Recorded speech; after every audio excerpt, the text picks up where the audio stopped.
আসসালামু আলাইকুম। আশা করি সবাই ভালো আছেন। এই যে দেশের অস্থিতিশীল মুহূর্তে যারা দেশের প্রশাসনের দুর্বলতার সময় নিয়ে আপনারা যারা এই যে চুরি ডাকাতি করছেন দেখছেন তাদের কি অবস্থা হয়েছে। সেনাবাহিনী কিন্তু ইতিমধ্যে অ্যাকশনে নেমে গিয়েছে।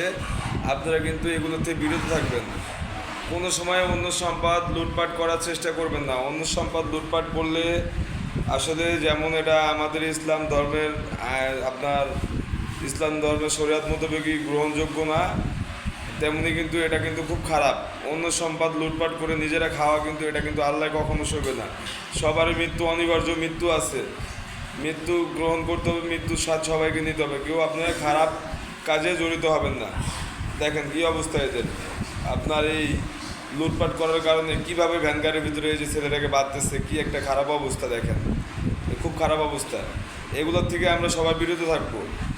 আসলে যার জিনিস সে যেটা করুক এটার হিসাব আলাদা, দান খরচ করলে আলাদা হিসাব। কেউ তো আপনাদের ওটা নিতে বলে নাই, আপনারা অন্য সম্পদ কেন নেবেন? এটা কিন্তু ঠিক না।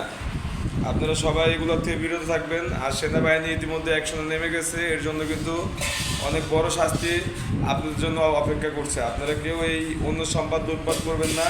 দেশে আইন প্রশাসন আছে, সবাই আইনের প্রতি শ্রদ্ধাশীল হন। ধন্যবাদ সবাইকে।